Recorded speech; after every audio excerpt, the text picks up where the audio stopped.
You are now watching The Meech.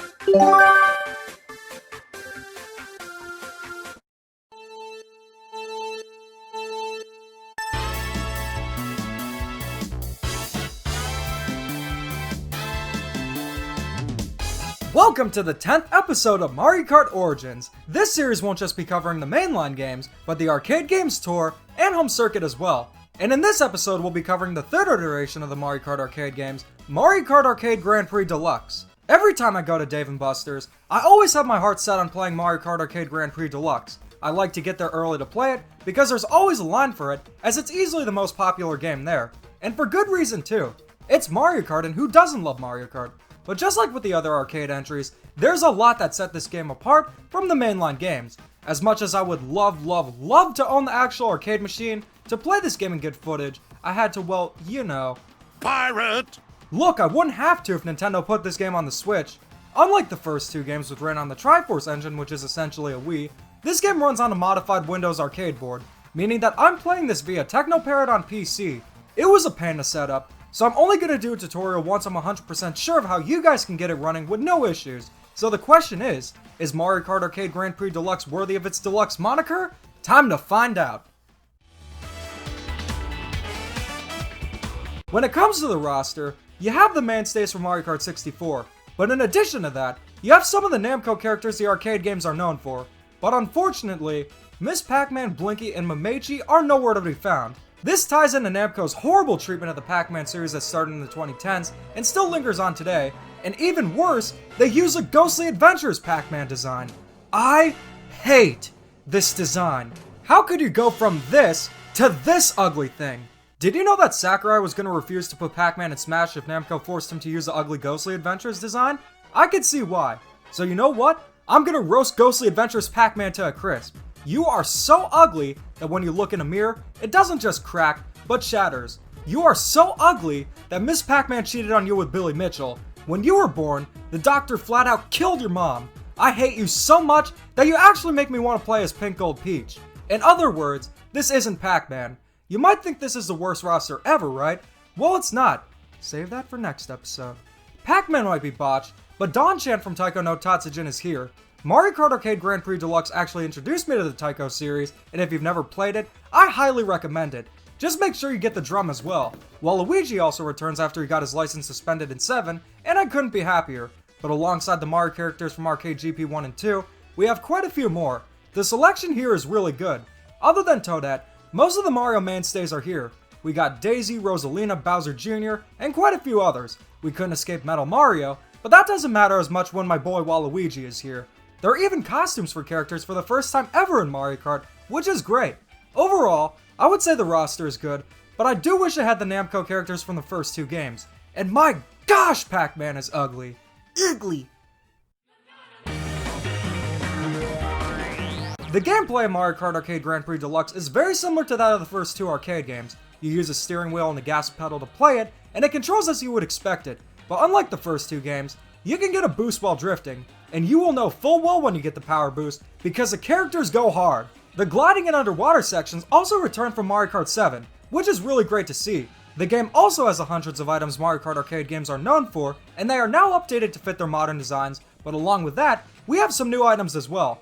There are so many to list, but I'll list some of my favorite items in the game. The mini mushroom acts like a red shell, but shrinks the player. Why this isn't in any other Mario Kart is beyond me. You also have the Chain Chomp returning from Double Dash, though it acts like when the Chain Chomp breaks away from Baby Mario and Luigi instead of a Bullet Bill.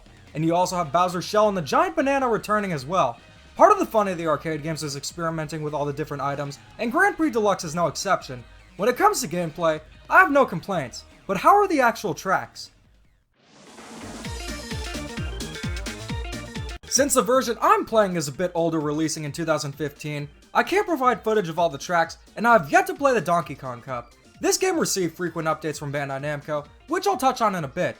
We have the Toad Cup, Mario Cup, Don-chan Cup, Bowser Jr. Cup, Bowser Cup, Pac-Man Cup, and the Donkey Kong Cup. There are less tracks than there were in GP2, but how are the tracks themselves? The Toad Cup takes you through the Mushroom Kingdom in 2 tracks that pay great homage to the first Super Mario Bros. I really like when Mario Kart tracks take inspiration from the games, and I really like these tracks. The Mario Cup takes you through an oceanside highway on one track and a sunken ship in another. The Bowser Jr. Cup takes you through essentially an airship level with a section inside the airship, which is really cool.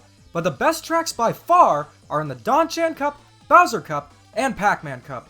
You're taken through a festival in the Don-Chan Cup with bright colors, a full-on factory in the Bowser Cup, and Namco Circuit pays tribute to Namco's arcade classics. These tracks are very unique from anything we've seen in Mario Kart and are accompanied by stunning visuals. While the general layout of the tracks is carried over from GP2 for some of the tracks, I barely noticed it because the theming is so good, and the gliding and underwater sections help break it up too. I would say that the track selection here is great, though I do wish we saw a variation of Rainbow Road like in the first two arcade games. I would love if these tracks would appear in Mario Kart 9, so let's make it happen, Nintendo. Fun fact! Mario Kart Arcade Grand Prix Deluxe was the first HD Mario Kart and the second HD Mario game. The first HD Mario game was New Super Mario Bros. U, so I'll just pretend that Arcade Grand Prix Deluxe is the first HD Mario game. And despite being the first, my gosh, this game is mesmerizing. The character models are great and very well animated. Everything from their subtle dance on the carts to the power boost animations are excellent. The tracks are crisp, vibrant, and colorful, and while playing Bowser's Factory specifically for this video, I felt sucked into the game. It's that good. I thought Mario Kart 8 was the best looking Mario Kart game, but I'm starting to have second thoughts. Both are beautiful looking games, but Mario Kart Arcade Grand Prix Deluxe has the advantage of having characters being more animated, along with being a lot more colorful. And that music, it's so good. It goes for the more techno style the arcade games are known for, and because some of you may have never heard it, I'll play some of my favorites.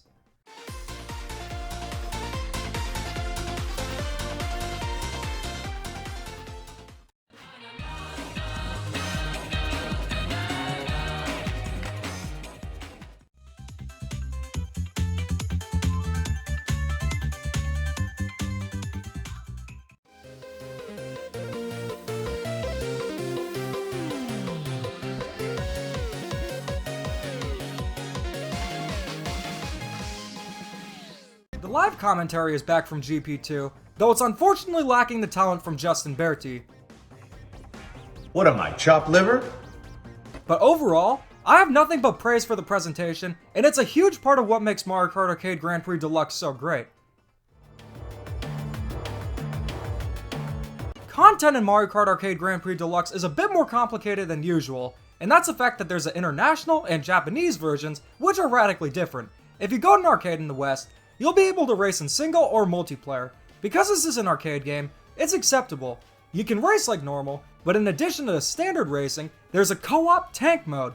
This allows one player to control a tank, and the other to shoot shells when someone gets a fusion card item.